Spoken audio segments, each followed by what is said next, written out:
Je ne peux m'imaginer ce que ce sera quand je marcherai juste à tes côtés. Je ne peux m'imaginer ce que mes yeux verront lorsque ton visage sera devant moi. Je ne peux m'imaginer. Je ne peux m'imaginer.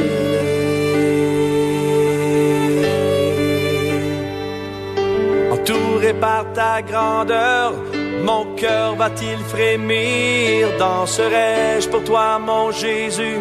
Serais-je saisi par la peur? Devant toi resterai-je debout? Vais-je tomber sur mes genoux? Chanterai-je Alléluia? Est-ce que je pourrais te parler? Je ne peux m'imaginer. Je ne peux m'imaginer. Je ne peux m'imaginer le jour où tu viendras pour me retrouver debout devant toi. Je ne peux m'imaginer quand tout ce que je ferai sera de t'adorer pour l'éternité. Je ne peux m'imaginer. Je ne peux m'imaginer. Entouré par ta grandeur, mon cœur va-t-il frémir? Danserai-je pour toi, mon Jésus? Serais-je saisi par la peur? Devant toi resterai-je debout? Vais-je tomber sur mes genoux? Chanterai-je Alléluia? Est-ce que je pourrais te parler? Entouré par ta grandeur, mon cœur va-t-il frémir? Danserai-je pour toi, mon Jésus? Serais-je saisi par la peur? Devant toi resterai-je debout? Vais-je tomber sur mes genoux? Chanterai-je Alléluia? Est-ce que je pourrais te parler? Entouré par ta grandeur, mon cœur va-t-il frémir? Danserai-je pour toi, mon Jésus? Serais-je saisi par la peur? Devant toi Alléluia, vous êtes les bienvenus.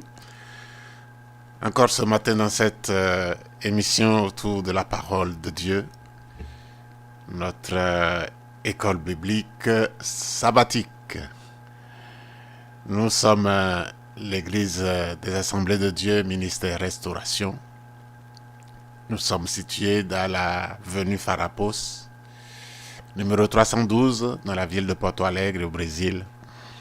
Et nous représentons le département qui s'occupe de cette émission, le département d'appui aux étrangers, qui s'occupe des étrangers qui viennent dans nos assemblées. Et nous avons pour président le pasteur Humberto Schmidt Vieira, qui est le président du ministère, et qui est un homme de Dieu, que Dieu utilise beaucoup dans l'inspiration des Écritures. Et tout ce que nous sommes en train, nous travaillons, nous enseignons, est en grande partie le résultat des études, de l'inspiration, des révélations que le Seigneur lui a données. Et donc nous avons commencé cette nouvelle série d'études dans ce document de l'école biblique qui est intitulé Puissance et autorité. Et aujourd'hui, nous sommes à la leçon numéro 3 et qui est intitulée L'histoire de Lucifer. Nous allons voir ensemble l'histoire de cet ange et qui, comme nous avons commencé à le dire, à l'enseigner déjà, à l'opposé de la soumission, l'opposé de la soumission, le premier être qui s'est rébellé contre Dieu. Et la source de cette rébellion se trouve dans son cœur, pas dans la création, pas à l'extérieur.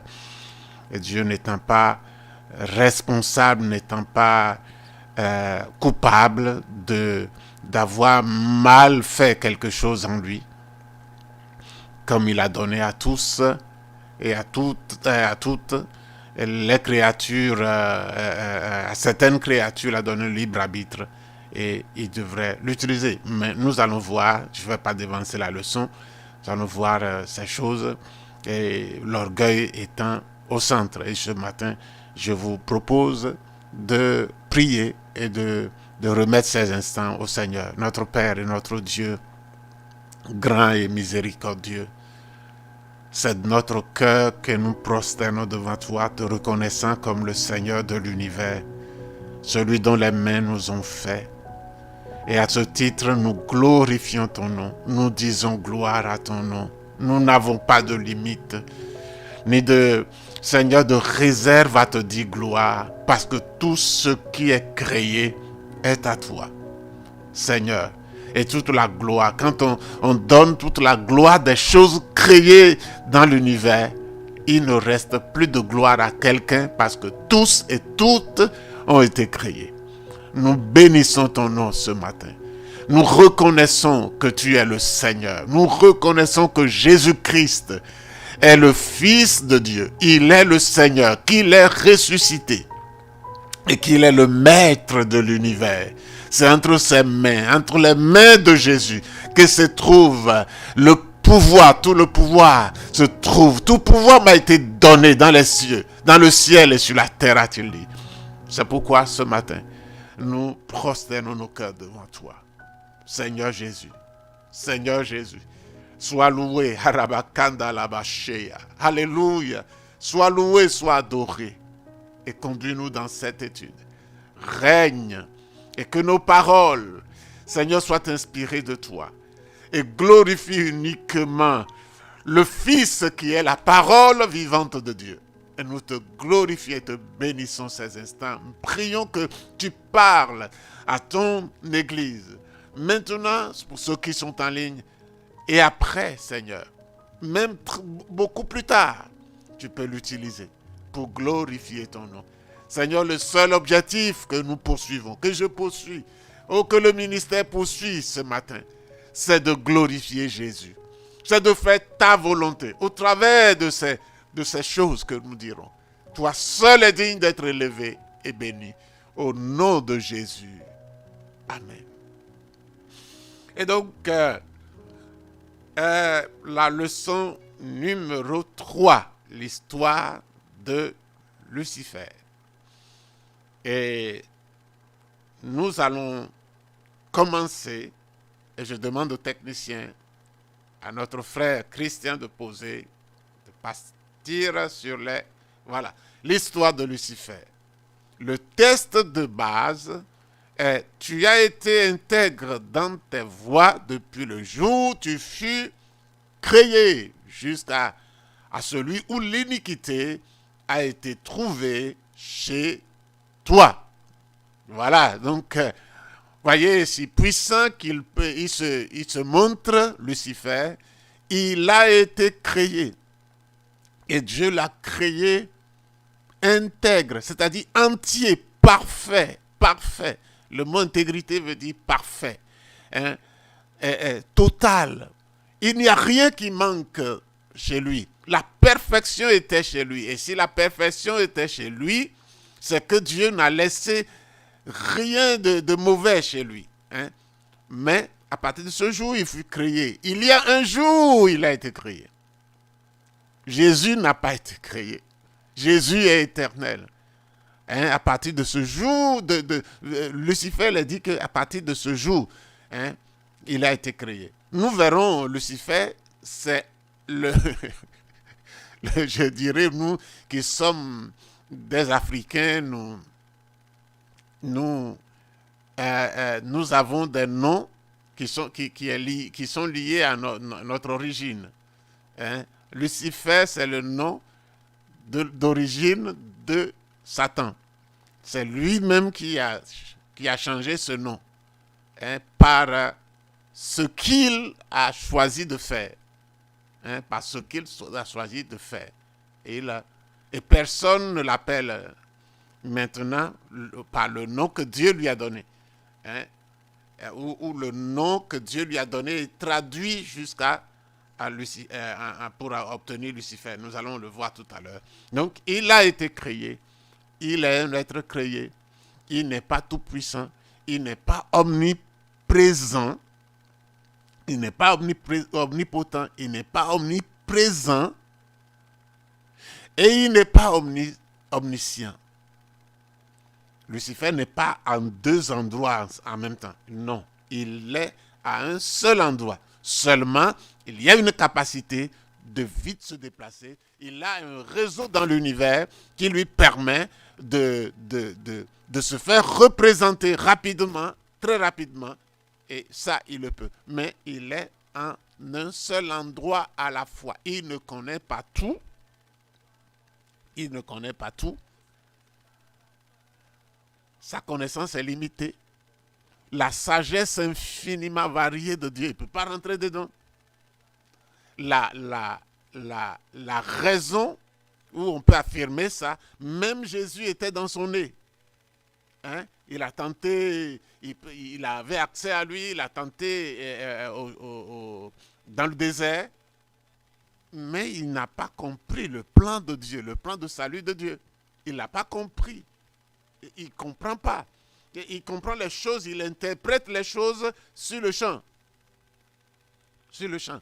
S'il comprenait que la mort de Jésus devait lui créer des problèmes comme ça lui crée aujourd'hui par l'Église, que ça allait le mettre dans cette position, il n'allait pas tuer Jésus. Mais il ne savait pas. Il ne connaissait pas le plan de Dieu. Il sait interpréter les choses sur le champ. Et puis, quand il finit, il peut se tromper. Et il se trompe. Il se trompe. Il se trompe. Il ne connaît pas le résultat des choses qu'il fait. Et Dieu, lui, connaît avant que la chose soit faite. Il a déjà annoncé. Il annonce comment ça va se faire. Et ça, c'est l'omniscience de Dieu. Et il n'est pas omnipotent, comme il ne peut pas tout. Dieu peut tout. Alléluia. Donc, voilà une grande différence que nous pouvons dire ce matin. Nous allons faire quelques lectures.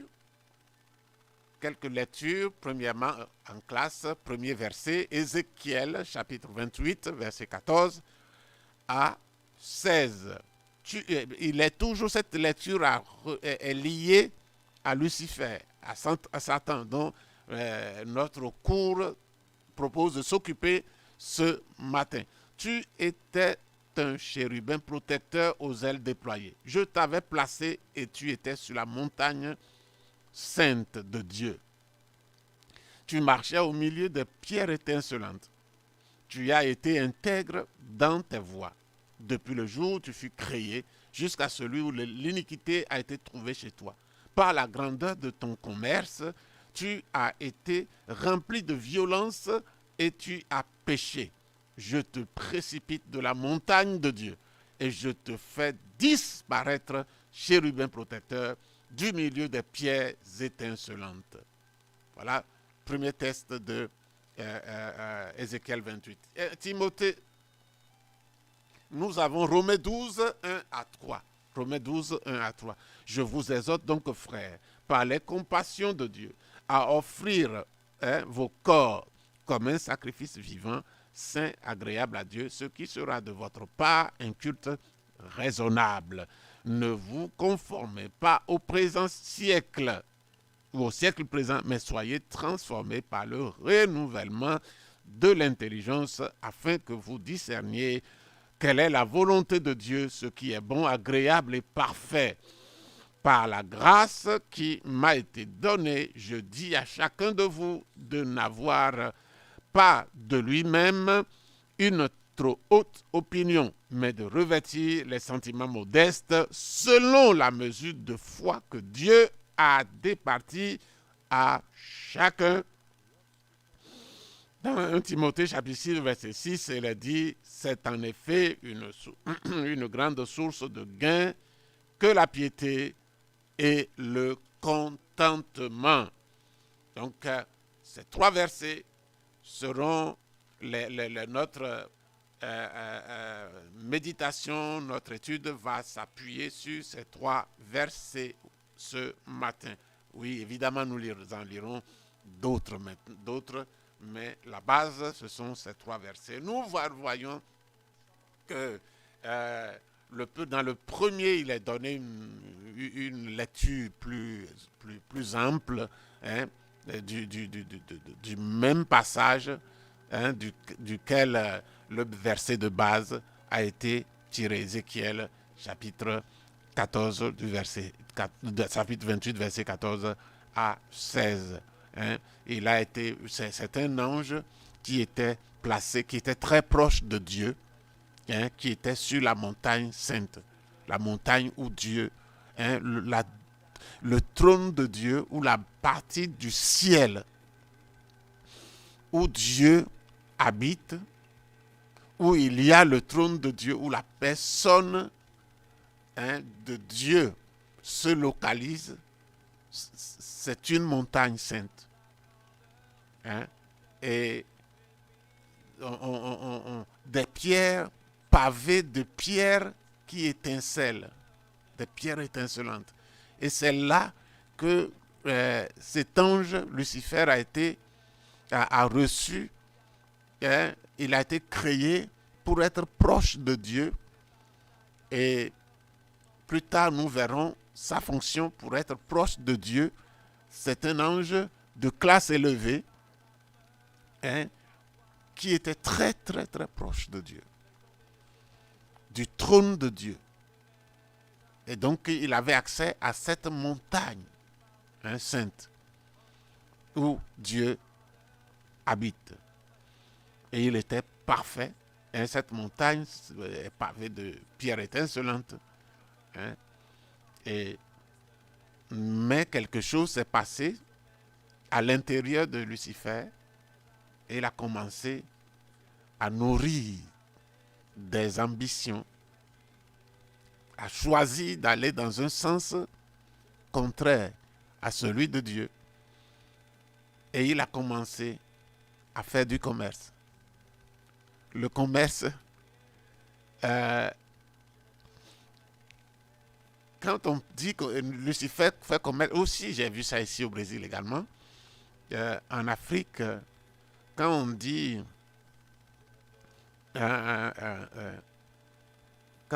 que on va au marché, les grands commerçants sont ceux qui savent discuter. Et vous pouvez avoir acheté une chaussure qui a coûté peut-être 10 euros au vendeur, au prix d'achat qu'il a acheté. Et le vendeur peut dire 100 euros. Quand quelqu'un vient pour acheter, le vendeur dit 100 euros ou 120 euros. Et il sait que la personne en face ne va pas accepter les 100 euros ou les 120 euros. Que la personne qui vient acheter va discuter. Et c'est ça le cœur du commerce. Dans plusieurs pays, ou dans tous les pays d'ailleurs. Même là où on ne discute pas les prix, il y a ça. Il y a que la personne a quelque chose à vendre. Et il propose le prix et l'acheteur ne sait pas quel est le bénéfice. Et il va acheter quand même. Mais dans beaucoup d'endroits dans le monde, on discute. Hein? Et ici, Et Dieu dit, par la grandeur de ton commerce. Quel commerce? Quel commerce? C'est un commerçant. Quand il a conçu sa rébellion, il a commencé à vendre, à commercer avec les autres anges. Et il a dit, voilà ce que je mets devant la table. Je vends une place. Si tu veux acheter dans mon royaume, tu seras tel. Tu seras tel. Tu seras tel. Ou bien, le monsieur en face, l'ange prêt à être déchu, en face dira, moi je peux te suivre, mais je veux ça. Et il y a eu commerce entre lui, parce que tous ceux qui se sont rebellés, les gens qui l'ont suivi n'ont pas été des anges rebelles. C'est uniquement parce que le chef, Lucifer, s'est rebellé que les autres, il a convaincu les autres par un commerce. Par un commerce. Comme aujourd'hui les gens font. Même dans les églises, les entreprises, les grèves et les choses et les revendications sont faites comme ça. Et donc, il a eu commerce. Donc, quand on utilise le mot commerce, comprenez la chose est comme ça. Dans le deuxième texte, Dieu nous parle d'offrir notre corps à lui. Le corps pose beaucoup de problèmes dans ses passions, dans ses désirs, dans ses attitudes. Nous avons beaucoup de problèmes avec notre corps. Et si il est offert à Dieu, il y a beaucoup de choses qui vont être simplifiées. Beaucoup de choses qui vont être simplifiées, rendues simples pour nous. Et il y a le renouvellement de l'intelligence. Les choses que nous avons, avec lesquelles nous avons été programmés sans Dieu sont difficiles à se positionner ou à positionner sur la parole de Dieu. Nous ne croyons pas. Vous voyez, quand nous sommes dans un verset, nous souffrons pour comprendre le verset. Nous souffrons pour accepter le verset. Quand on prêche la parole de Dieu, parfois, sans le vouloir, nous la rejetons. Nous n'y prêtons pas attention. Ça ne nous dit rien. C'est la programmation de notre âme qui fait comme ça. Cette programmation peut être par le monde, par l'habitude, par la culture, mais aussi par le diable. Par le diable. Parce que nous sommes nés sans Dieu. Nous étions nés sans Dieu. Et il y a une programmation. C'est normal parce que nous naissons la tête vide ou bien petitement chargée. Peut-être que dans le ventre de la mère, nous avons entendu des choses, nous avons partagé des émotions avec notre maman, ainsi de suite. Ou bien que même nous partageons des gènes avec le père et la mère, et tout cela nous fabrique. Mais quand nous naissons dans notre culture, les choses que nous captons depuis notre petit âge, et vous savez qu'entre 0 et 7 ans, nous emmagasinons plein de choses. 65% de ce que nous allons être est pris en ce moment-là. Et donc, ça nous formate. Et maintenant, quand nous grandissons, nous acquérons à l'école des choses qui ne sont pas bibliques et tout cela, nous les emmagasinons. Et maintenant, quand nous venons à la foi, nous devons croire et toutes ces choses nous posent des problèmes et nous sommes pris au piège. Donc, voilà. Mais la Bible dit que nous devons, quand nous reconnaissons, nous sommes convertis, nous devons renouveler, nous devons être transformés par le renouvellement de notre intelligence. Ce qui est programmé en nous de manière maladroite et mauvaise, c'est l'intelligence, que certains appellent l'esprit, d'autres appellent l'entendement. Donc, c'est l'intelligence, notre intelligence est mal programmée. Et donc, il faut la renouveler par la parole de Dieu. La renouveler par la parole afin de croire ce que Dieu dit. Parfois, ce n'est pas facile. Et parfois, c'est pourquoi notre lecture de la parole de Dieu doit être quotidienne. hein, petit à petit, ça s'enlève. Petit à petit, à la répétition. Parce que nous avons appris par la répétition. Nous l'avons programmé par la répétition. Et nous devons la reprogrammer par une autre bonne répétition que la parole de Dieu. C'est pourquoi nous devons nous laisser pénétrer par la parole. Quand nous sommes devant elle, nous devons laisser nous pénétrer par elle. Et nous devons l'étudier continuellement. Chaque jour, tu es à la maison, tu es en voyage. Et ce n'est pas, je voudrais dire, j'ai été comme ça aussi. Hein, j'ai été comme ça aussi. Je voudrais dire que lire la parole de Dieu une fois par jour, c'est le minimum que nous pouvons faire. Si quelqu'un ne lit pas la parole, hein, dans un esprit calme, pour en tirer quelque chose, ouvrir son cœur pour en tirer quelque chose, pour en recevoir quelque chose de la part de Dieu. Si nous ne faisons pas ça, au moins une fois par jour, ce n'est pas une bonne habitude. Nous aurons des problèmes de renouvellement de l'intelligence. C'est certain. Pourquoi? Parce que si nous ne le faisons pas, nous continuons dans l'ancienne programmation. Les éléments nouveaux s'ajoutent à l'ancienne programmation qui est déjà ancrée. Et ce serait difficile d'enlever les anciens si de nouvelles choses du même genre s'ajoutent. Donc, nous devons nous déprogrammer par notre ouverture à la nouvelle, aux nouveaux éléments dont nous voulons nous reprogrammer. Donc, c'est ça, le nécessaire.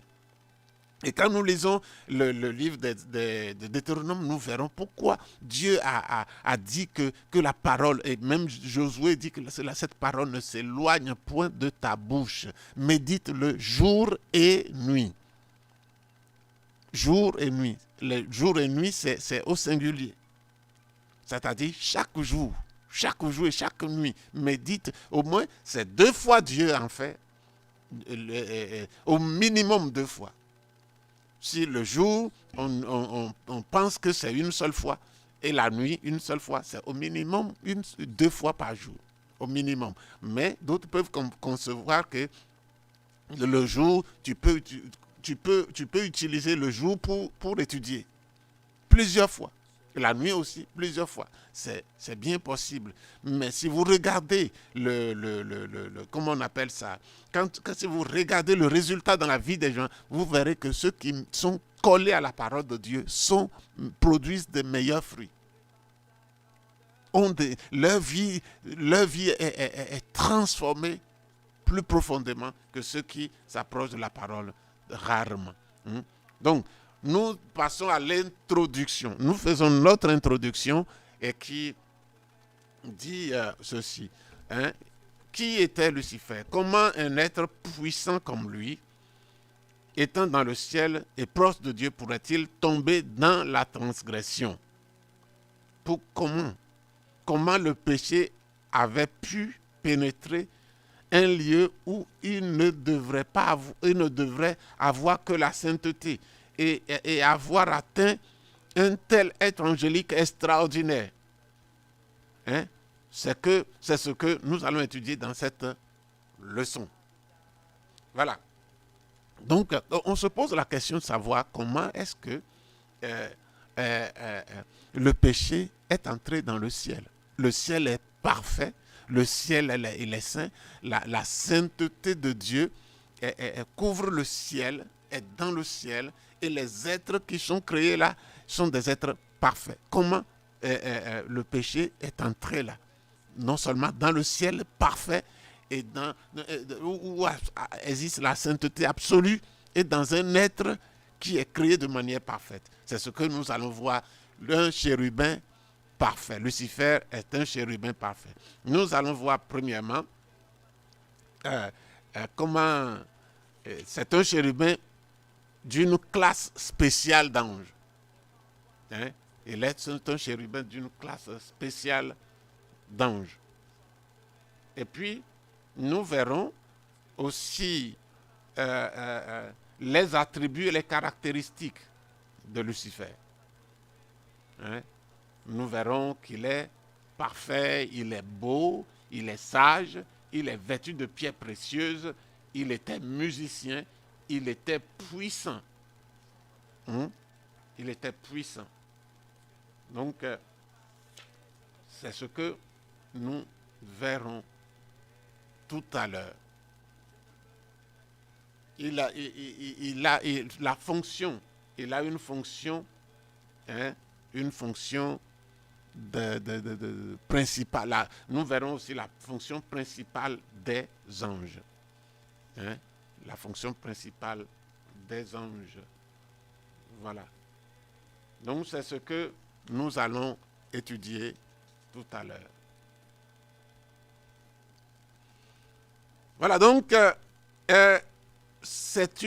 Lucifer est un chérubin d'une classe spéciale. Il était un chérubin. Une classe puissante d'anges devant Dieu. La Bible dit que Dieu a établi les chérubins pour garder le chemin de l'arbre de vie après l'expulsion de l'homme du jardin d'Éden. C'est le premier passage où nous rencontrons le mot chérubin. Quand Adam et Ève ont péché, Dieu a placé, pour les empêcher de revenir dans le jardin d'Éden, pour manger l'arbre de la vie, ce qui fera que le pécheur ne peut plus mourir,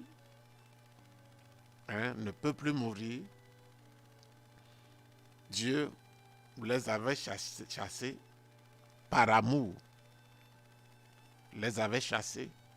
et a placé des chérubins avec des épées nues sur le chemin qui peut servir à ce que Adam et Ève reviennent prendre ces tables-là. Et nous ne sommes pas dans cette logique de la leçon. Certains peuvent dire pourquoi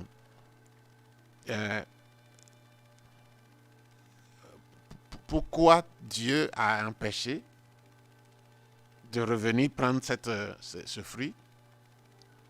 Si la seule chose, je veux dire pour continuer, si tous ces criminels, depuis Adam et Ève jusqu'à nous, étaient sur la terre, imaginez ce que la terre pourrait être.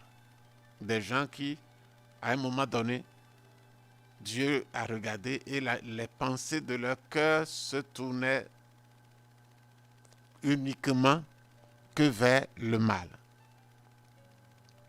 Donc, imaginez ce que nous allons être, ces criminels, faire des enfants, des lignées de criminels de ce genre. Voyez que Dieu les a détruits, au déluge, mais même étant renouvelé ce que nous sommes aujourd'hui. Cette race humaine, Dieu l'a dépouillée, Dieu l'a triée et il n'a laissé que les bons. Mais voilà ce que nous sommes, les bons donnés aujourd'hui. Et donc, la perfection de Dieu, l'amour de Dieu est de garder sa création, de permettre de faire le maximum de bien que possible. Mais l'homme a toujours pris le bien de Dieu et l'a transformé en mal. Donc, c'est ça. La seule image céleste que Dieu a permis à l'homme de reproduire est celle des chérubins. Sur l'arche de l'Alliance, Dieu a permis qu'on reproduise les chérubins, 2 chérubins, sur l'arche. Ces images étaient sur les rideaux du voile, du tabernacle et sur l'arche de l'Alliance. Salomon a construit 2 images géantes de chérubins dans le Saint des Saints, chacune mesurant 10 coudées, 4 mètres 44 centimètres de hauteur et 10 coudées d'envergure. Voilà. Donc, la Bible dit que Lucifer était un chérubin protecteur. Et ce rôle lui avait été donné par onction. Par onction. Par Dieu. Dans le texte que nous avons lu dans Ézéchiel chapitre 28, versets 14 et 16. Donc, c'est par onction qu'il a reçu cette charge, hein, de protéger. Un chérubin protecteur. Et nous verrons plus tard pourquoi il est devenu le contraire. Un chérubin destructeur. Hein? L'onction de protection lui est enlevée parce qu'il n'a pas voulu servir Dieu. Maintenant, les attributs de Lucifer. Ces attributs sont, premièrement, il était parfait. On peut penser que Lucifer est tombé dans le péché à cause des défauts chez lui. Nous péchons parce que nous ne sommes pas parfaits. Nous avons des faiblesses, nous avons des défauts, nous avons parfois le péché, l'incitation au péché vient de l'extérieur. Hein, nous avons un penchant de péché. Le bon sens, hein, pour nous, l'imperfection conduit à l'erreur. Puisque nous sommes imparfaits, nous pouvons commettre des erreurs. Cependant, nous verrons que ce n'était pas le cas dans la situation de Lucifer. En fait, il est tout le contraire. Il est exceptionnellement parfait.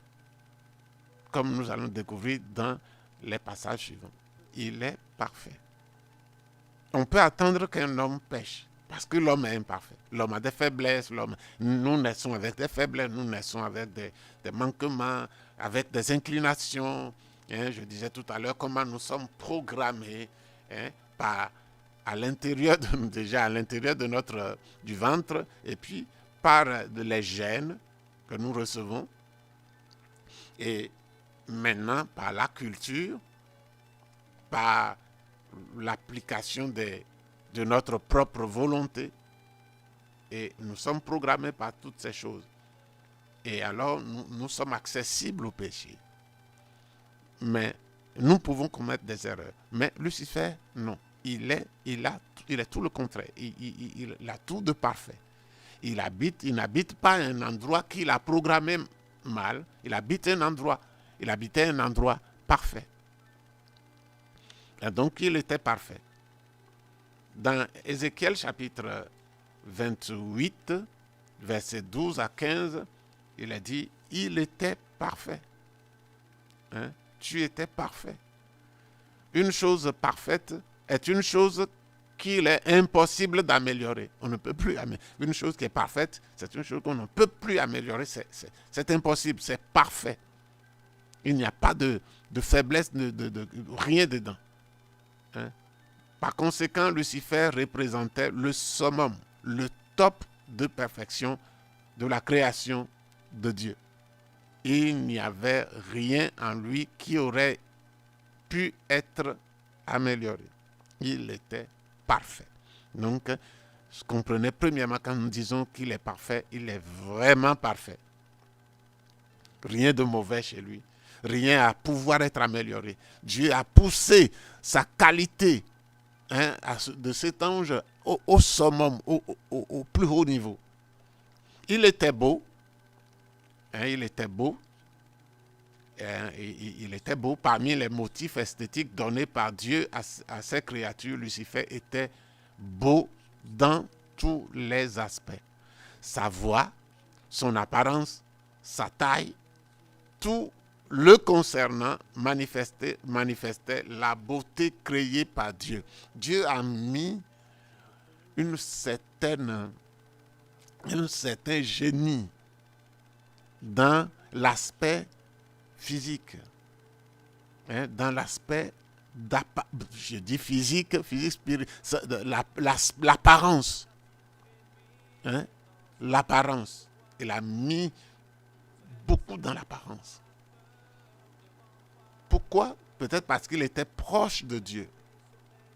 Parce qu'il était proche de Dieu. Il avait accès à Dieu. Et quand nos présidents, j'ai appris une fois que un président, je crois que beaucoup le font, un président, quand il accordait l'audience à quelqu'un, et quelquefois,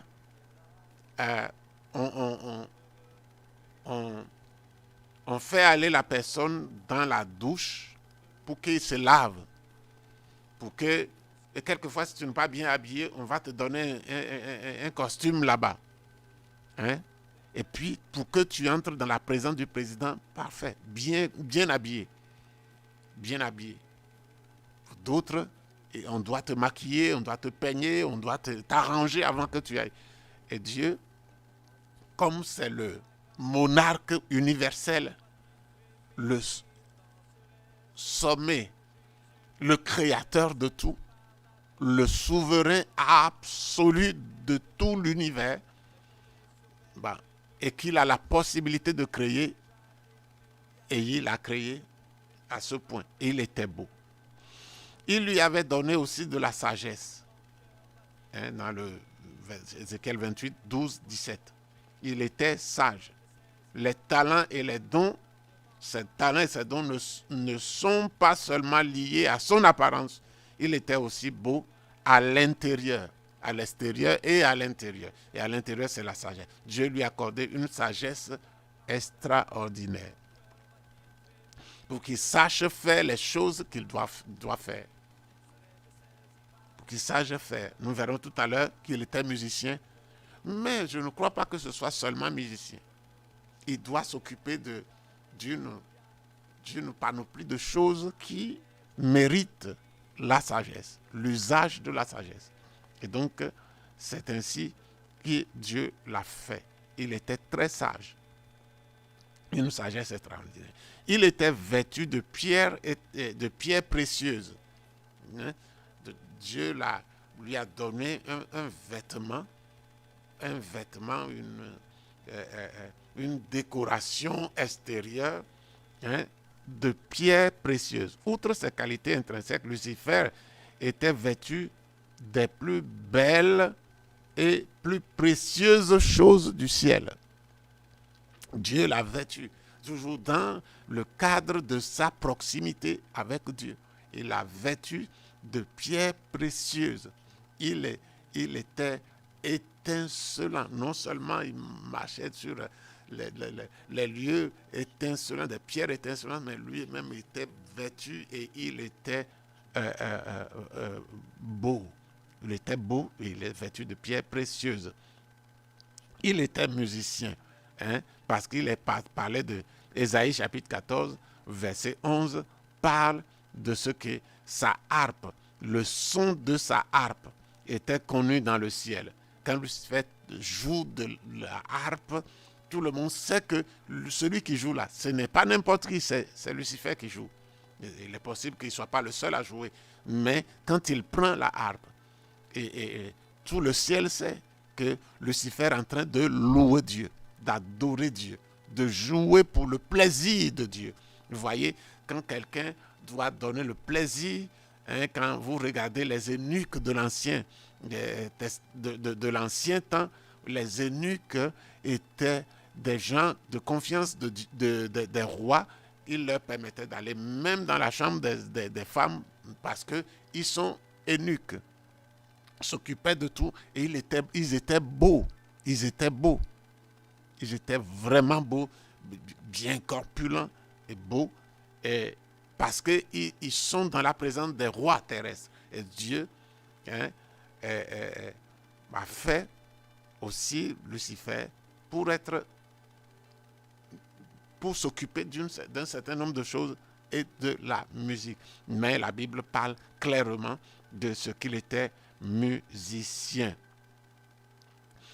Imaginez juste la musique merveilleuse et exaltante que ce chérubin extraordinaire pouvait jouer. Il était sage, il pouvait utiliser son intelligence pour glorifier Dieu, pour louer Dieu, pour dire vraiment des choses.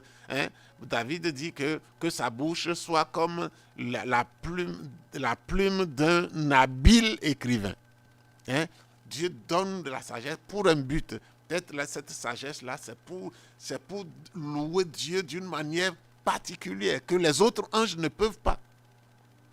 Pour élever son nom. Et il le faisait bien, il le faisait excellemment bien. Il était un musicien. Il était puissant. Ésaïe 14, 12 dit il était puissant. Par-dessus tout, il était puissant, beau, riche et sage.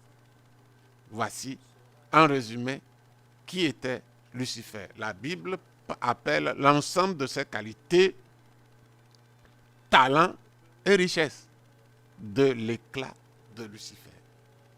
C'est ce que Ézéchiel 28, 17 parle de talent et richesse de l'éclat de Lucifer. Donc, sa fonction, il était cet homme-là, cet être-là, cette créature qui conduisait dans l'adoration, dans la louange de Dieu. Maintenant, nous venons de voir comment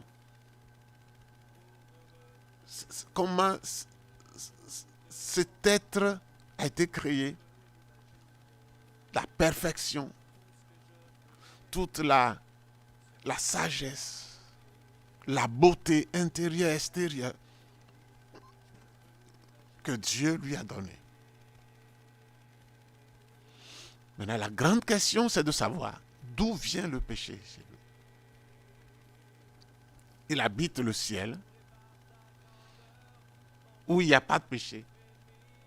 En lui, c'est parfait. D'où est venu le péché? L'origine du péché de Lucifer. Comment Lucifer a-t-il pu pécher?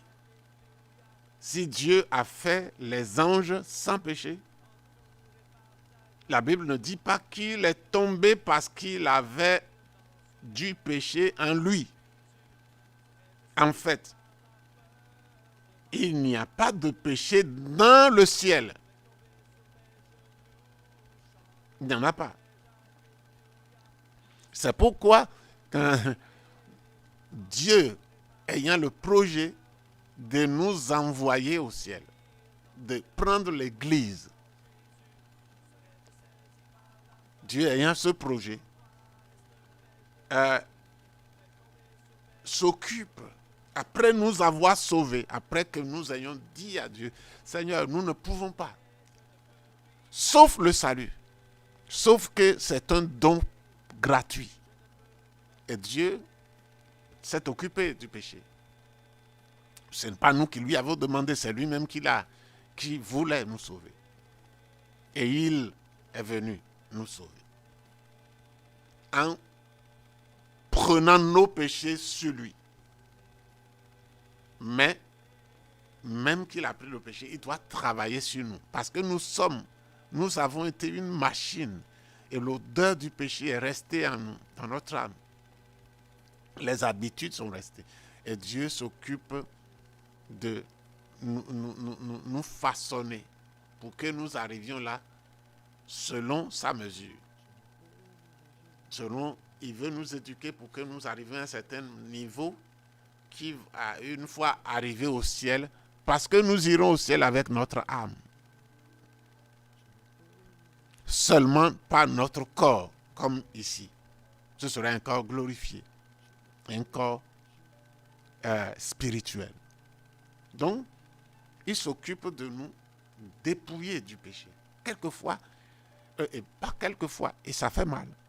C'est pour ça que les gens disent, dans votre église, on ne doit pas faire ça, on ne doit pas faire ça, on ne doit pas faire ça. Non, ce n'est pas qu'on ne doit pas faire. C'est que la parole de Dieu dit que Dieu va nous dépouiller de ces choses. Et il suffit seulement de se rendre, d'être d'accord. Et ceux qui disent, on dit, on ne doit pas faire, c'est parce qu'ils ne veulent pas être d'accord avec Dieu. Dieu nous a sauvés. Et si quelqu'un veut rentrer dans son créneau de salut, il doit dire, Seigneur, me voici, fais ce que tu veux dans ma vie. Je lis ta parole, je veux la mettre en pratique. Que le Saint-Esprit m'aide. Et tu vas voir que tout ce que les gens légalement disent, on ne doit pas faire ça, on ne doit pas faire ça, on ne doit pas faire ça, ça deviendra quelque chose de bon, un honneur pour Dieu, une joie d'obéir à Dieu et de marcher avec lui. Donc, il n'y a pas de péché dans le ciel. Il n'y a rien qui puisse s'opposer à la volonté de Dieu là-bas. Rien dans le ciel. Donc, c'est pourquoi Jésus nous a dit, nous a appris à prier. Dans la prière, il a dit, notre Père qui es aux cieux, que ton nom soit sanctifié. Parce que Dieu est saint. Que ton règne vienne, que ta volonté soit faite sur la terre, commençant par moi, sur la terre comme au ciel. Dieu, la volonté de Dieu est absolue dans le ciel. Et il ne peut pas envoyer des gens qui ont des problèmes sur la terre de se conformer à sa volonté. Sachez-le, sachons-le tous.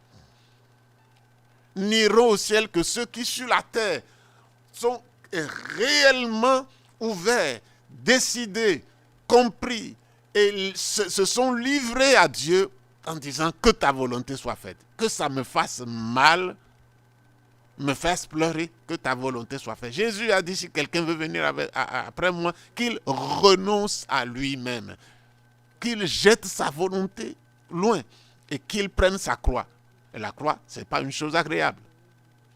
Et qu'il suive chaque jour. Pourquoi? C'est dans la croix que tu vas mourir chaque jour. Tu vas mourir chaque jour. Tu vas être crucifié chaque jour. Et c'est ta propre croix. Si tu la jettes, le processus s'arrête. Tu prends la croix et chaque jour tu la tiens. Et là, tu sais que c'est pour être crucifié chaque jour. Et les gens pensent que le christianisme c'est autre chose. C'est la vie, c'est la richesse. Non, Dieu donne ce dont nous avons besoin. Il donne ce dont nous avons besoin. Et même assez pour que nous soyons pas physiquement coincés. Et que nous ayons tout ce dont nous avons besoin. Et c'est un père, il veut le faire. Mais ce n'est pas la première, ce n'est pas l'important. L'important, c'est d'être un enfant de Dieu. Et un enfant de Dieu prend sa croix. Un enfant de Dieu travaille avec son Père. Il est livré. Il veut que la volonté de son Père s'accomplisse. Il y a des choses qu'on dit simplement, mais qui sont une grande valeur théologique. Dieu, au ciel, la volonté de Dieu seule va se faire. Et seuls entreront là ceux qui, sur la terre, étaient déjà tellement ouverts, disposés, en disant chaque jour, oui, dans ma vie, pas ma volonté. Jésus l'a prononcé. Non pas, toutefois, non pas ma volonté, mais ta volonté. Non pas ce que je veux, mais ce que tu veux. Et quand nous disons à Dieu non pas ce que je veux, mais ce que tu veux, nous marchons sur le chemin de Jésus. Et le modèle parfait, c'est Jésus pour nous. Et donc, je dis, il n'y a pas de péché dans le ciel. Et alors, s'il n'y a pas de péché, où Lucifer a pris son péché?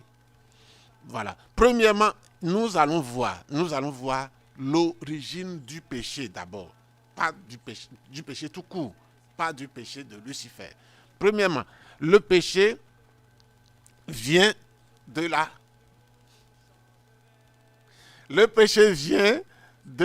la sensualité. La sensualité. Et puis, il vient aussi de l'âme. Le péché vient de la sensualité et de l'âme. Merci beaucoup. Et donc,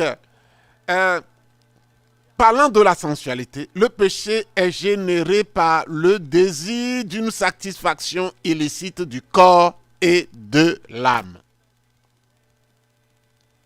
Ces désirs du corps sont reliés à la satisfaction illicite des 5 sens et peuvent être traités comme la sensualité, du fait qu'ils sont en rapport avec les organes sensuels. Ainsi, les péchés du corps sont causés par la sensualité, communément appelée la convoitise. Donc, les frères, quand on parle de sensualité, on va directement au sexuel. Tout péché sexuel est sensualité. Mais tout péché sensuel n'est pas sexualité illicite.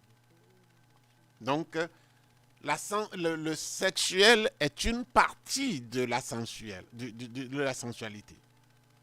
Donc, tous les péchés, la convoitise des yeux, la convoitise du goût, la convoitise qui vient quand on touche, la convoitise qui vient quand on entend, la convoitise qui vient quand on voit, la convoitise qui vient quand on sent, les 5 sens du corps ne sont pas utilisés par le corps, mais c'est l'âme qui sent ces choses, mais il utilise les yeux, le nez, le toucher, l'odorat, l'ouïe. L'âme utilise ces choses. Ce sont les antennes par lesquelles l'âme capte l'extérieur. Donc, ce sont le péché sensuel, le péché que le corps peut commettre, qu'on peut utiliser le corps pour commettre, c'est les péchés qui viennent par les sens. Les 5 sens. La vue, l'odorat, l'ouïe, le toucher et le goût. Et donc, c'est l'ensemble de ces péchés est appelé sensualité, et les manifestations, c'est la convoitise. Nous sommes d'accord. Deuxièmement, la deuxième origine du péché, c'est l'iniquité. C'est l'origine des péchés de l'âme. L'âme même s'il utilisait les péchés, si c'est lui qui commandait les péchés de la sensualité, parce que le corps lui-même, il n'est pas capable d'évaluer. C'est l'âme qui évalue à l'intérieur. Mais c'est les péchés de la sensualité. Maintenant, l'âme a même son propre domaine de péché. C'est l'iniquité. Les péchés de l'âme sont causés par le désir de satisfaction des déviations de l'âme. Il a des déviations, elle a des déviations. La Sainte Bible appelle ces déviations iniquité. Ce fut le problème de Lucifer. L'âme même peut prendre une décision. L'âme même peut dévier parce qu'il a la capacité, il y a une certaine capacité que nous allons voir plus bas. De ce problème, de ce fait, le problème de Lucifer ne vient ni d'une faille qu'il pourrait avoir, ni de quelque prédisposition au péché, ni de la convoitise, parce que la Bible dit qu'il était parfait.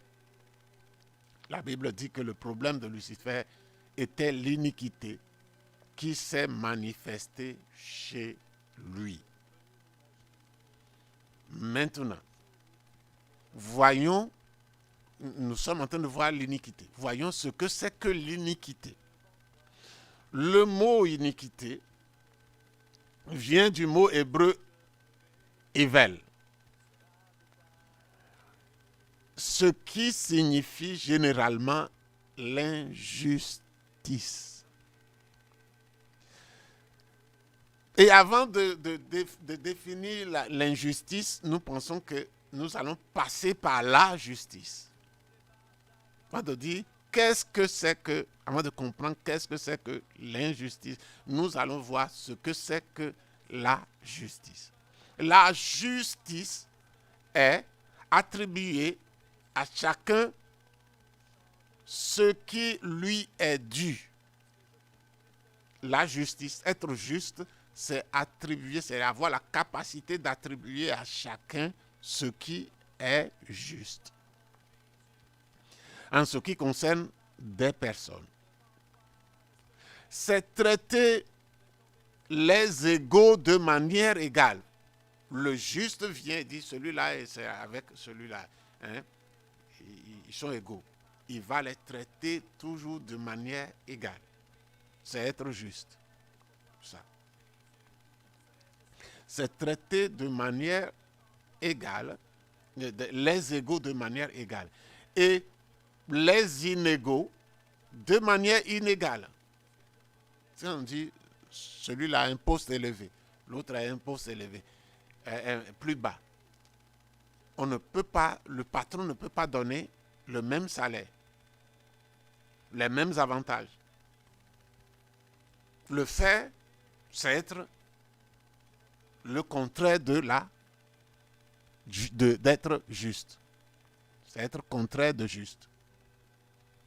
Par conséquent, l'injustice est le fait de ne pas donner à quelqu'un ce qui lui est dû, ou encore vouloir traiter d'égal à égal les gens ou les choses qui méritent d'être traitées d'une forme différenciée. Si deux personnes sont égales sur un certain point et dans un certain domaine, et je les traite de manière inégale dans ce domaine-là, je suis injuste. Je suis injuste. Si deux personnes sont inégales, ils n'ont pas le même poste, et puis je les traite de manière, dans ce domaine, je les traite de manière égale, je suis injuste. Je suis injuste. Donc, voilà la définition de l'injustice. Or, l'autre mot qui est donné à l'iniquité, c'est l'injustice. Donc, vous voyez que l'iniquité, par exemple, dans un domaine, parce qu'il y a plusieurs domaines où nous pouvons être iniques, où l'homme peut être inique, où l'iniquité peut se trouver, c'est que ça n'a pas besoin de venir de l'extérieur. C'est de l'intérieur, c'est de l'âme qui dévie, l'âme qui choisit de dévier. Parce que quand je veux être injuste entre deux égaux, en les traitant de manière inégale, je n'ai pas besoin d'une influence extérieure. La seule influence de l'extérieur que je reçois, c'est qu'ils sont inégaux. Donc, je ne dois pas les traiter de manière égale. Donc, quelque chose de l'intérieur va se former et va décider contre et envers toute chose de traiter ces égaux dits, ou bien ces inégaux d'égaux. Et donc, c'est l'iniquité. Donc, l'iniquité, c'est de l'injustice qui peut se former à l'intérieur, par le choix de l'âme. Voyons maintenant la relation du libre arbitre avec l'iniquité.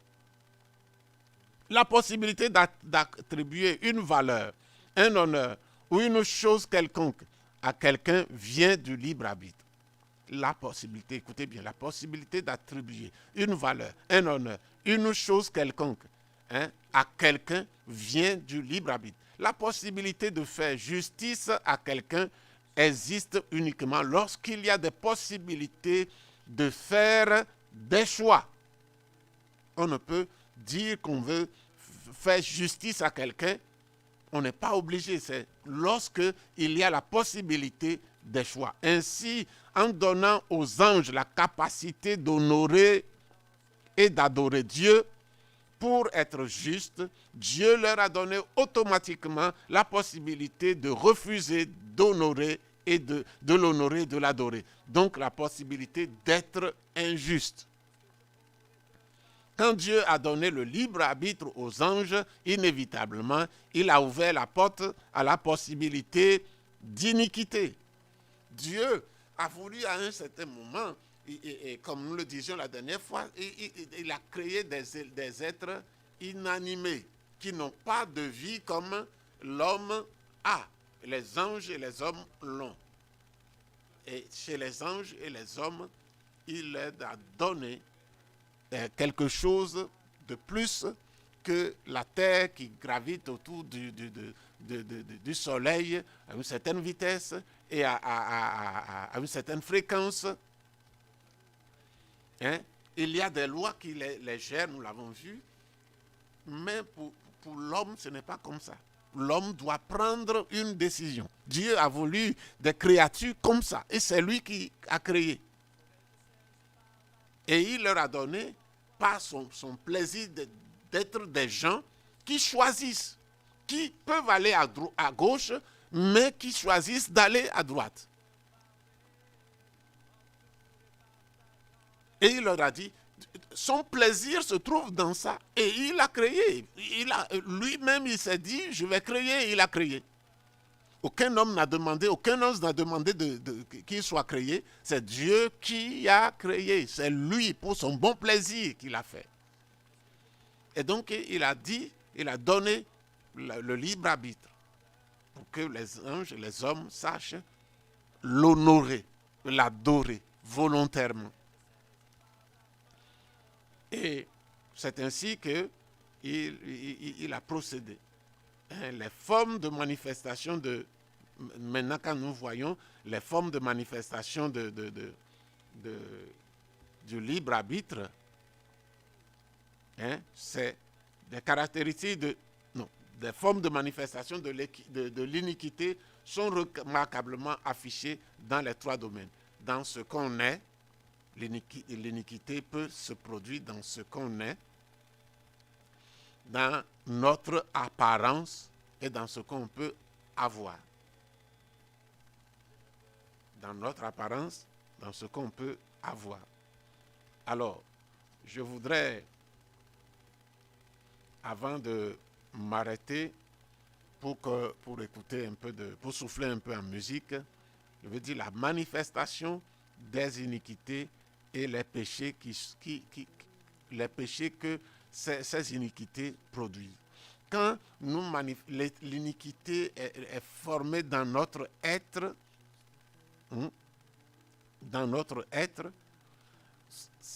ça donne l'orgueil, la rébellion, la trahison et les guerres. L'orgueil, c'est dans notre être. La rébellion, c'est dans notre être. La trahison, décider de trahir, c'est dans notre être. Des guerres, c'est dans notre être.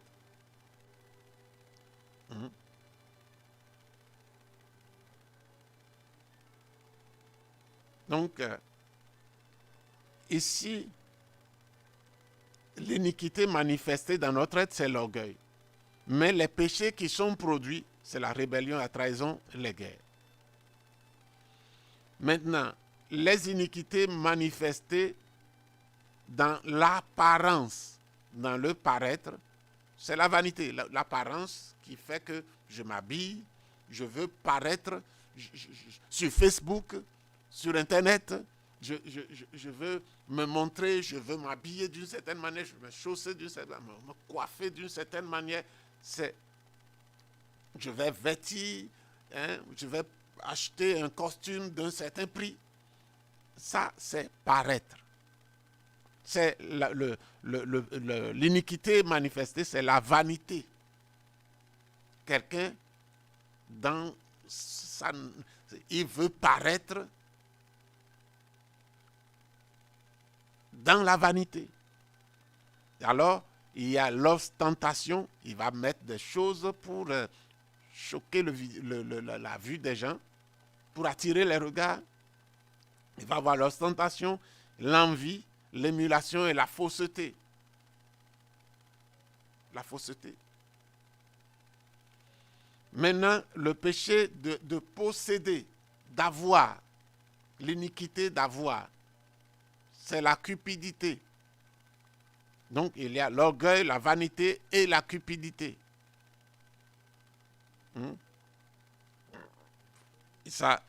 Quel péché produit la cupidité? C'est l'usurpation, le vol. L'usurpation, c'est les fraudes. Pour prendre des choses que les autres n'ont pas. Développer une stratégie pour gagner de manière injuste. Et il y a aussi le vol. Donc, voilà la manifestation des iniquités et les péchés respectifs qu'elles produisent. L'iniquité dans l'être humain, à l'intérieur de l'être, c'est l'orgueil. L'iniquité que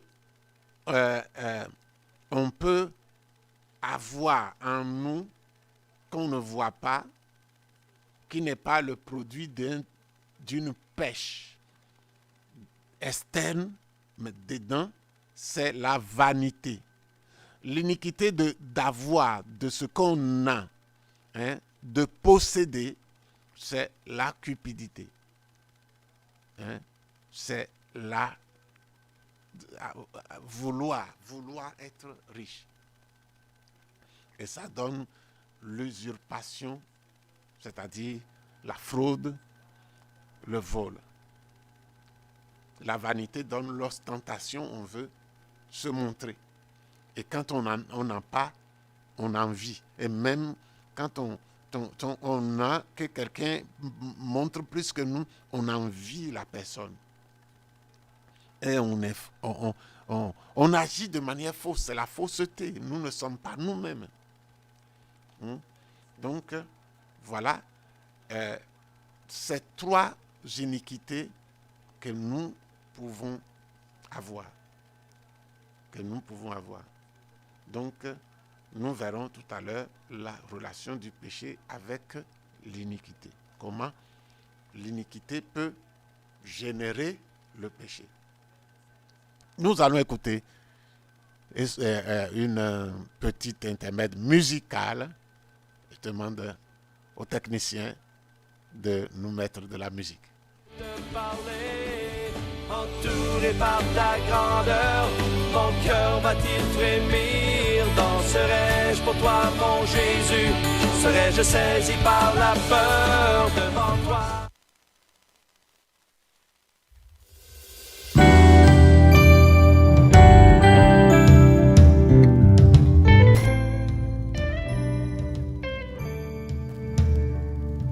La mort n'a plus d'emprise sur nous. La croix nous a affranchis. C'est avec assurance que l'on peut s'approcher du trône. Nous sommes accueillis. Le passé est passé, voici. Toutes choses sont devenues nouvelles. Il n'y a plus de condamnation pour ceux qui sont en Jésus. La mort n'a plus d'emprise. Oh, oh, oh, oh, la mort n'a plus d'emprise. Oh, oh, oh,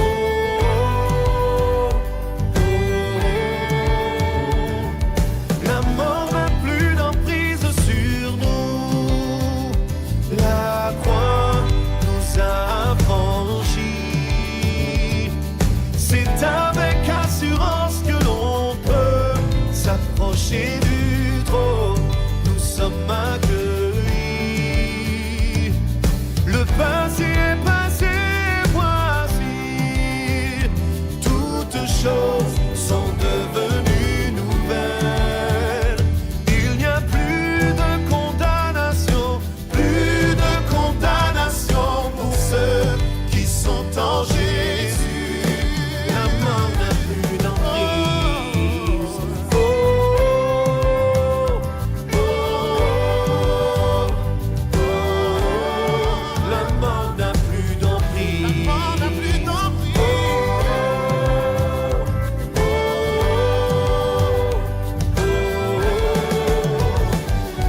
Jésus m'a racheté de mes fautes.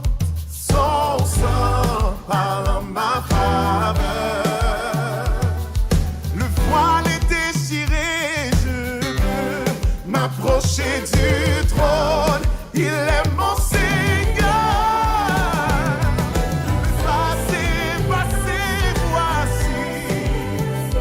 Toutes choses sont devenues nouvelles. Il n'y a plus de condamnation pour ceux qui sont en Jésus. La mort n'a plus d'emprise. La mort n'a plus d'emprise sur moi. Jésus a payé à la croix. Oh, oh, oh, oh.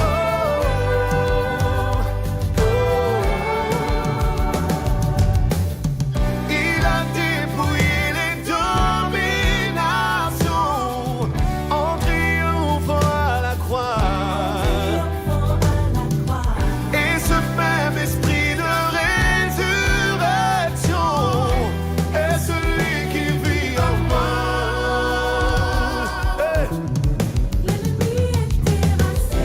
Il a dépouillé les dominations en triomphant à la croix. Et ce même esprit de résurrection est celui qui vit en moi. Le troisième jour, il a vaincu la mort. Et nous sommes vivants en Jésus-Christ. Ressuscités avec lui, toutes choses sont devenues nouvelles.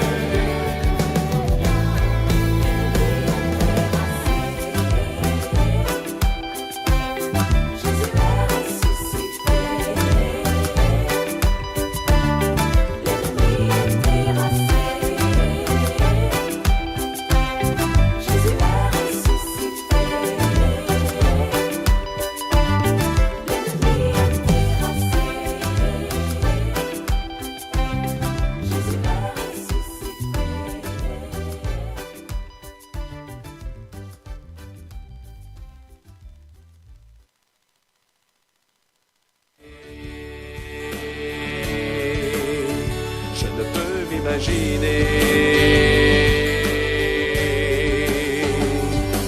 entouré par ta grande. Alléluia.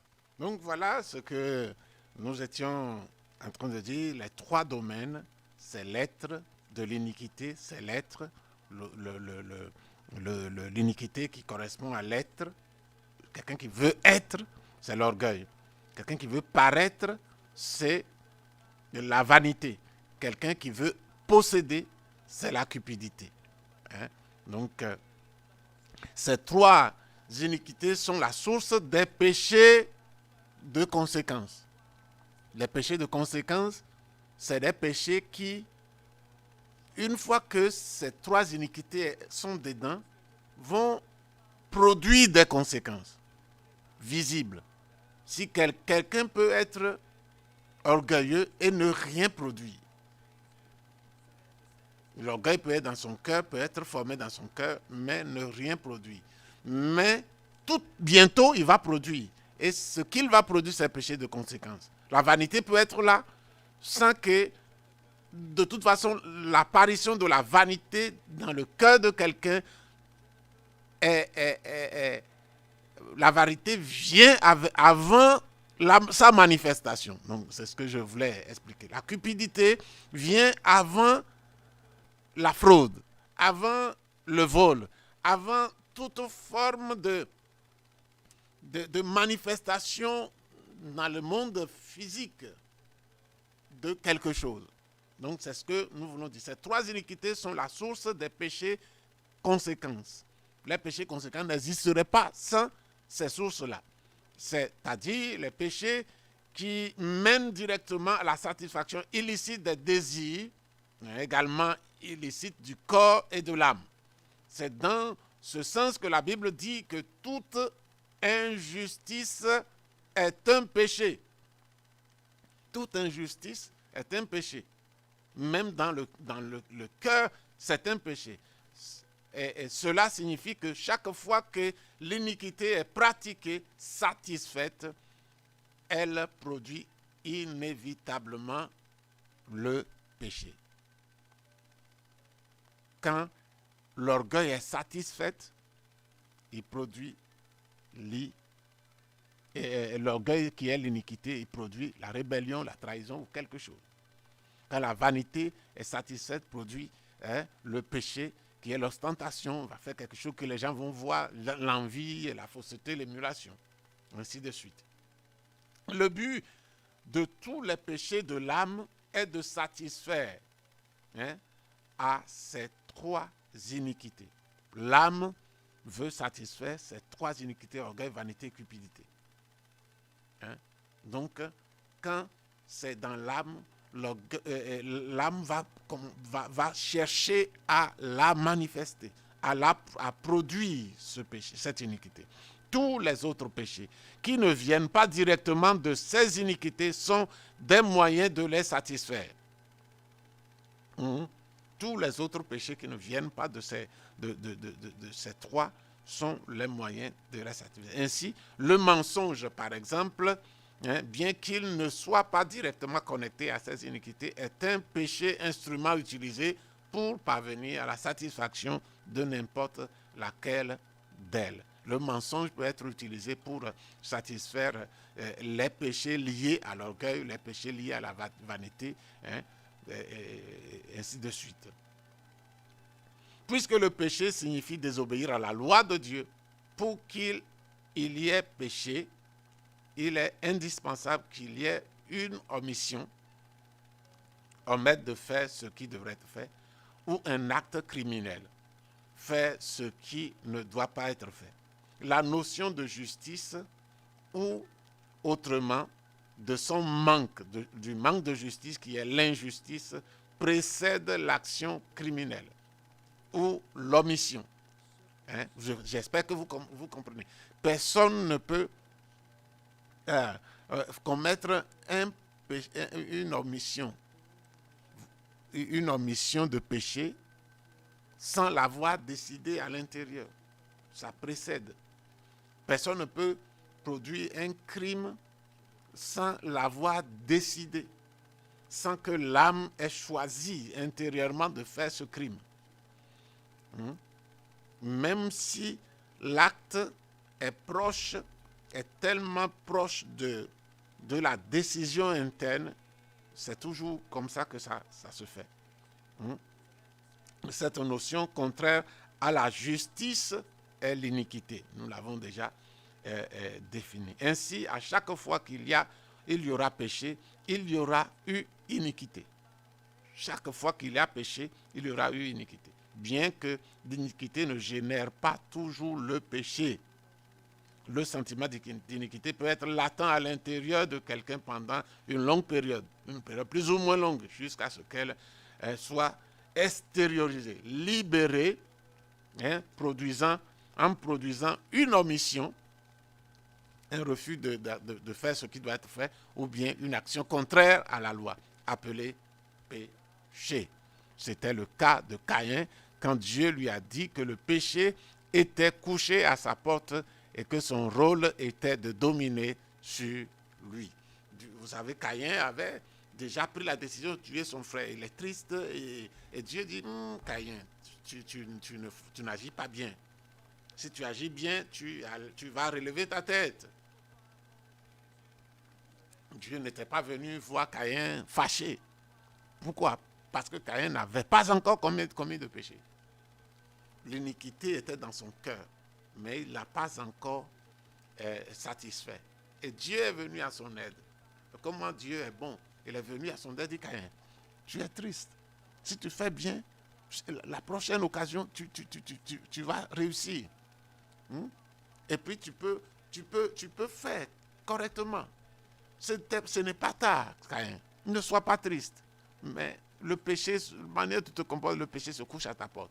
Mais toi, domine sur lui. Tu peux dominer sur lui. Et aujourd'hui, ce message est toujours d'actualité. Les hommes choisissent, nous choisissons de pécher contre le Seigneur. Nous formons des désirs. Par exemple, l'adultère n'est pas quelque chose qu'on commet d'un coup.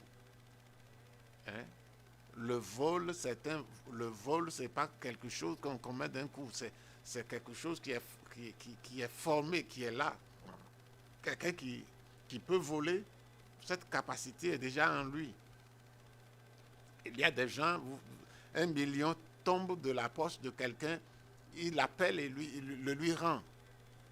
Donc, ce sont des choses. Dieu nous informe, Dieu nous prévient que ce sentiment ne doit pas habiter en nous. L'iniquité peut rester dans le cœur de quelqu'un et il n'a pas commis de péché et il va loin. Et c'est pourquoi nous devons vivre par le Saint-Esprit. L'Esprit de Dieu va nous guider. Et la voix que Caïn a entendue, le message de Caïn, le Saint-Esprit va nous le dire, va nous le répéter fréquemment si nous commençons à laisser la tristesse d'avoir offensé Dieu. Cette tristesse, elle est bonne. Tristesse qui conduit à la repentance, elle est bonne. C'est quand on n'écoute pas le message du Saint-Esprit à travers cette tristesse et que l'on va, comme Caïn, tuer quelqu'un. Tomber dans le péché, commettre le péché.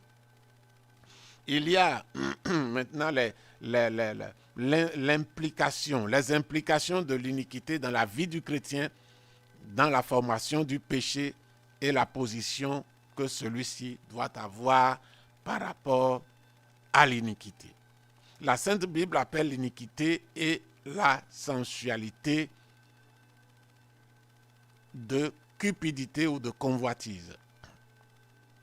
La Bible dit que l'iniquité appelle le mot que la Bible utilise à l'iniquité et à la sensualité, et il appelle convoitise. Jacques, quant à lui, explique que la convoitise attire et séduit quelqu'un. Quand il dit Jacques 1, 15, puis la convoitise, lorsqu'elle a conçu, enfante le péché, et le péché étant consommé, produit la mort. Bien que la Bible nous montre que l'iniquité et la convoitise ne sont pas des péchés en soi, l'iniquité et la convoitise ne sont pas des péchés, mais c'est la naissance. C'est la semence du péché qui est semée. Il faut maintenant l'arracher. Il faut la détruire, sinon ça va produire. Elle n'est pas en train de nous autoriser à vivre avec l'iniquité. Même que ce n'est pas convoitise et péché ne sont pas des péchés. C'est dangereux de vivre avec l'iniquité et la convoitise. C'est très dangereux. Malgré le fait que les chrétiens ne doivent pas se sentir coupables et en découvrant de tels penchants dans leur cœur, ils ne devraient pas accepter de tels ennemis dans leur maison, dans leur cœur. Ils doivent alors savoir qu'aussi longtemps qu'ils négligeront d'éliminer ces iniquités et ces convoitises, le péché sera couché à leur porte, prêt à bondir sur eux. Ce serait la même chose que d'avoir un serpent venimeux vivant dans un terrier juste à la porte de sa maison. Dans le cas de Caïn, comme il n'a pas rejeté son orgueil de vouloir être l'égal de son frère, il a été vaincu par le péché qui se couchait à sa porte et a fini par tuer son frère. Nous sommes en train de dire ici que l'iniquité et la convoitise ne sont pas des péchés, ne sont pas encore des péchés.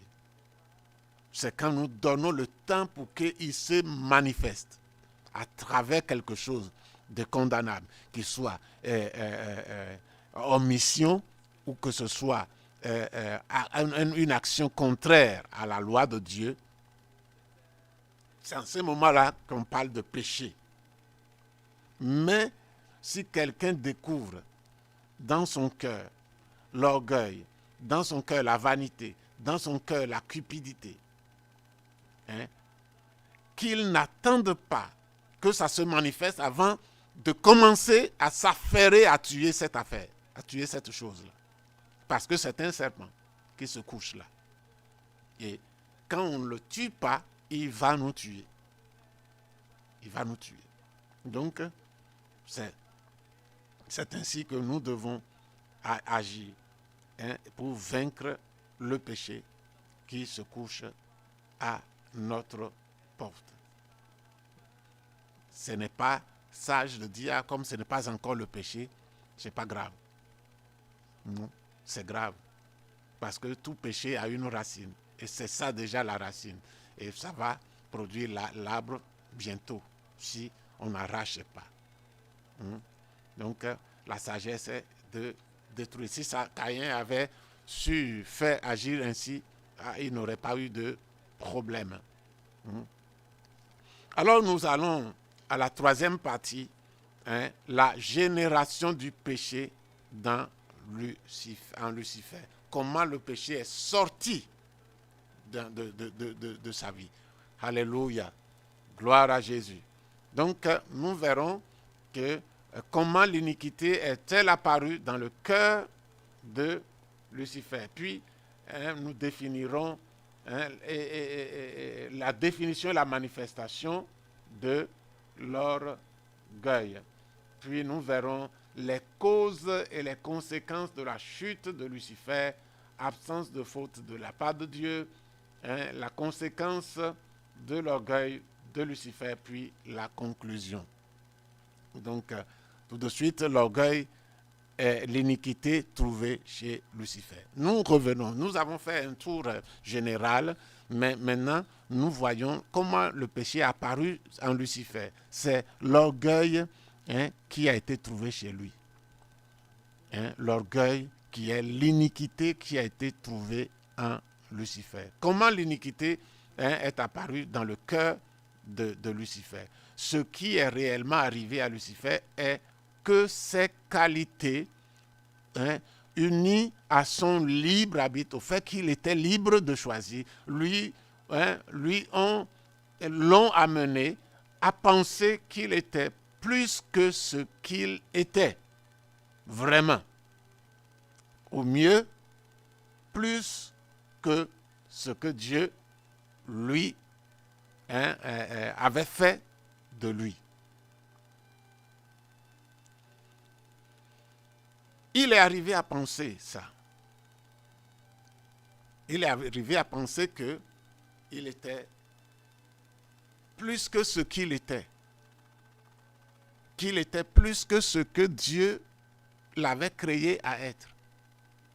À un moment, il a réfléchi et il a dit qu'il y a une position plus élevée que je devais atteindre. Je devais occuper. Mais qui lui a dit ça? Dieu a tout fait parfaitement. Mais c'est dans son cœur qu'il réfléchissait. Pourquoi a-t-il pu? Parce qu'il pouvait dire non et oui. Il avait ce que nous appelons le libre arbitre. Le libre arbitre. Il pouvait dire oui, il pouvait servir Dieu, il pouvait utiliser sa capacité de décider pour Dieu, contre lui-même, pour parler ainsi, parce que ce n'est pas contre lui-même, parce qu'il est créé pour faire ça, ou bien refuser d'adorer Dieu et faire de son libre arbitre son choix. Faire son choix. Donc, il était beau, il était puissant, il était sage, il était musicien, il avait peut-être l'admiration. Ou pensait-il avoir l'admiration? Parce que les anges, nous ne devons pas admirer quelqu'un. Nous ne devons pas admirer un frère, une sœur, un pasteur, un serviteur de Dieu, non. Nous devons avoir du respect pour tout le monde, mais pas admirer. Donc, pensait-il au ciel, je crois que ça se respecte. C'est Dieu seul qui a admiré. Et maintenant, pensait-il qu'il était admiré? Parce qu'il était laissé libre de penser ce qu'il veut, de se mettre avec qui il veut. Et donc, ceci l'a trompé. Il s'est trompé lui-même. Donc, cela signifie que de la même manière qu'est considéré l'acte de regarder les gens qui me sont égaux comme étant partiellement en dessous, traitant inégalement les personnes égales, la même manière est considérée comme iniquité si je traite d'égal à égal des inégaux. Nous avons déjà parlé de ça. Lucifer, à un moment donné, pensait que, en regardant ses propres capacités, sa perfection et tout ce que Dieu lui a donné, il a pensé, il a regardé les autres anges et il a regardé Dieu. Et en regardant les autres anges, il s'est qualifié plus que, sur le plan horizontal, il s'est qualifié, il dit non, je suis meilleur que toutes ces choses-là. Et il s'est détaché des anges. Il a cessé de traiter les égaux d'égal, sur les mêmes pieds d'égalité. Il a refusé de traiter les égaux, puisque c'est un ange. Même s'il est chérubin, il n'y a pas un seul chérubin dans le ciel. Et Dieu, il a refusé. Il a commencé à se traiter d'inégaux, à traiter les anges d'inégaux, en se détachant du milieu d'eux. Il n'est plus égal aux autres. Il est supérieur aux autres. Maintenant, ça c'est le premier pas. Se détacher des égaux. Juger les égaux comme étant inégaux. Maintenant, la deuxième étape, c'est de voir Dieu et dire, Dieu, entre lui et Dieu, il n'y a pas match, il n'y a pas de rivalité, il n'y a pas de comparaison. Lui, il est créature, Dieu est créateur. Et lui n'a rien créé. Et maintenant, il dit que je veux être l'égal de Dieu. Il veut traiter les inégaux de manière égale. Et ça, c'est l'iniquité, la définition claire de l'iniquité. Et cette iniquité qui se rattache à l'être, nous avons dit, à ce que je veux être, s'appelle l'orgueil. C'est pourquoi nous pouvons dire, nous pouvons dire que le péché, l'iniquité de Lucifer s'appelle l'orgueil. Il dit, je monterai au ciel, j'élèverai mon trône. Il a levé. C'est que le trône de Lucifer était plus bas que celui de Dieu. Et les autres anges de chérubins de la même catégorie étaient égaux avec lui. Et maintenant, il veut se détacher pour être supérieur, pour être plus que ce qu'il est, et être égal à Dieu. Et ça, c'est l'iniquité. Donc, je dis, en revanche, en ce même moment, il pensait en lui-même être différent de ses égaux et croyait aussi être l'égal à celui avec qui il était inégal. Je monterai sur le sommet des nues, je serai semblable au Très-Haut. Ésaïe 14, 14. Il voulait être traité considéré de la même manière que l'autorité qui était au-dessus de lui. Attention, l'autorité qui était au-dessus de lui. Et nous sommes aujourd'hui là. C'est la raison pour laquelle la Bible appelle cette pensée iniquité. Tu as été intègre. Il était intègre dans ses voies. Il était parfait dans ses voies. Il était sans distorsion, sans perversion dans ses voies. Il était complet dans ses voies jusqu'au jour où tu fus créé, jusqu'à celui où l'iniquité s'est trouvée chez toi. Cette iniquité est appelée l'orgueil. La Bible, la Bible était libre. Lucifer était libre de penser. Il avait le libre arbitre. Alors, il l'a utilisé pour penser à lui-même. Il a cessé de penser à Dieu, mais à lui-même. C'est sur Dieu que doit se porter notre attention. C'est sur Dieu que doit se porter notre dévotion. C'est sur Dieu que doit se porter notre gloire. C'est sur Dieu que tout doit se porter. Il est Dieu. Il nous a créés pour lui. Il s'est attribué des choses qui ne lui étaient pas dues. C'est de l'injustice. Ainsi, Paul a dit, car je vous dis, par la grâce qui m'a été donnée, je dis à chacun de n'avoir de lui-même une trop haute opinion, mais de revêtir des sentiments modestes, selon la mesure de foi que Dieu a départie à chacun. Nous devons. Quand un diacre veut être pasteur, veut être un évangéliste, un diacre veut être un presbytre, veut être un évangéliste, veut être un pasteur, il quitte sa place. Il quitte son orbite et il va cogner une autre planète. Il va cogner une autre personne qui peut-être circule normalement, suit son orbite.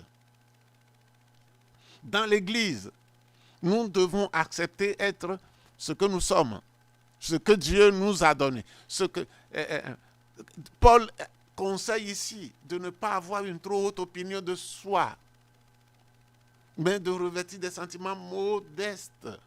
Marcher tranquillement, calmement, simplement, être simple, accepter ce que Dieu nous a donné d'être, ne pas vouloir la place de la charge d'un autre, ne pas vouloir s'habiller comme un autre, ne pas vouloir parler comme un autre, ne pas se plaindre de n'avoir pas été fait comme un autre. Ne pas dire que je suis le plus vilain, la plus vilaine de l'équipe des filles ou des jeunes gens ou des hommes.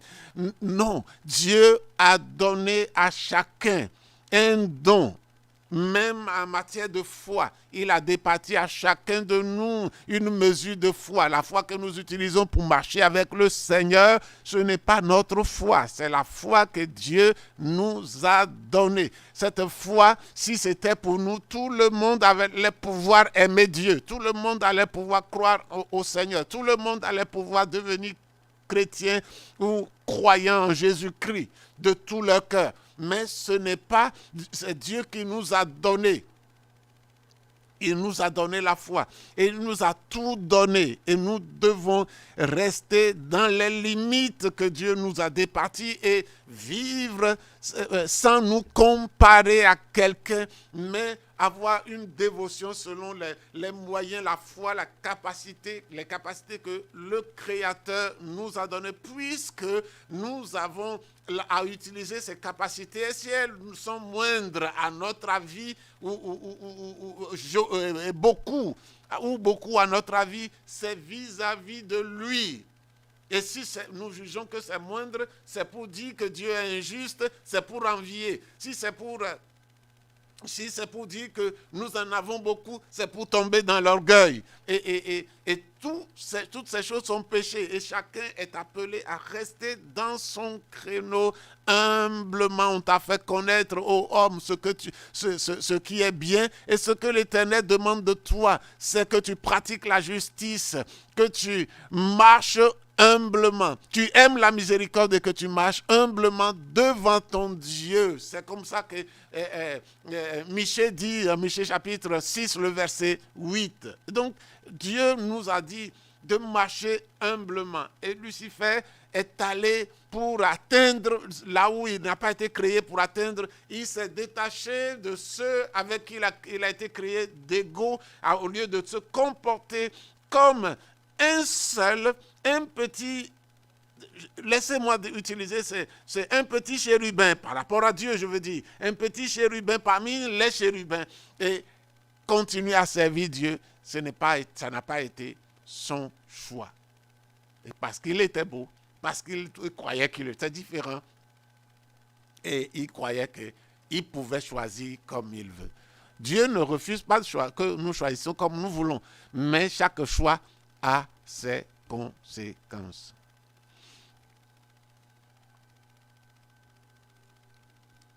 Alléluia. Donc, je voudrais terminer ici. Les causes et les conséquences de la chute de Lucifer. C'est l'absence de faute de la part de Dieu. Dieu n'a pas de faute. Dieu a créé parfait, dans un milieu parfait. Il n'a pas de faute. Les conséquences de l'orgueil de Lucifer. Lucifer a péché. L'iniquité dans la pensée de Lucifer l'a fait pécher. Il a cessé d'adorer Dieu, d'accepter l'autorité de Dieu. C'est ce qu'on appelle l'insoumission. Et il est possible de dire que l'orgueil est la mère du rejet de l'autorité. L'orgueil, c'est la mère du rejet de l'autorité. Si quelqu'un est orgueilleux, il rejette l'autorité et il ne veut pas se soumettre. L'insoumission dont nous avons parlé la dernière fois. Et c'est ça le problème de Lucifer. Nous avons noté que les grandes qualités de Lucifer associées à la mauvaise gestion de son libre arbitre l'ont conduit à l'orgueil et l'orgueil l'a amené à la chute. Si un être angélique parfait dans toutes ses voies, vivant avec Dieu, exalté parmi les anges, a permis à l'orgueil de le dominer, nous devons réfléchir au risque que l'être humain que nous sommes, pécheurs et orgueilleux par nature, le risque que nous courons de commettre les mêmes erreurs. Et ce matin, nous voulons bénir le Seigneur, nous voulons donner gloire à son nom, nous voulons dire merci au Seigneur parce qu'il nous a enseigné. C'est à nous de revenir, de voir, de savoir ce que cette parole peut corriger dans notre vie. L'orgueil, la vanité et la cupidité. L'iniquité dans notre cœur. Regardons, prenons soin de nos cœurs. Et que le Seigneur nous bénisse. Nous allons prier. Notre Père, nous voulons te dire merci pour cette opportunité que tu nous donnes. Nous nous inclinons devant toi, Seigneur, et nous bénissons ton nom. Nous demandons que ta faveur soit sur nous. Nous prions que tu nous aides, Seigneur Dieu, par l'assistance de ton esprit, à sonder nos cœurs. Sonde-nous, Seigneur, et regarde ce qui est dans notre cœur. Si nous sommes sur un chemin Seigneur, mauvais, ramène sur le chemin de la vérité. Nous voulons te suivre. Nous te demandons de nous aider. Aide mes frères, aide mes sœurs et conduis-nous à garder nos yeux fixés sur toi, non pas les uns sur les autres, Seigneur. Ce que nous devons à l'autre, c'est de l'aimer, Seigneur. C'est de nous aimer les uns les autres. C'est la dette que nous avons, pas autre chose, pas nous juger, pas, Seigneur, les juger. Seigneur, et être continuellement à tes pieds dans l'adoration, parce qu'il n'y a dans l'univers qu'un seul à adorer, un seul à créer toutes ces choses pour le bon plaisir de sa volonté. Seigneur, et c'est toi qui es ce seul-là, dans le Père, le Fils et le Saint-Esprit, nous t'adorons, nous te bénissons. Bénis mes frères. Et que ta grâce soit sur chacune de nos vies. Au nom de Jésus. Amen. Voilà, que le Seigneur vous bénisse. Et à la prochaine.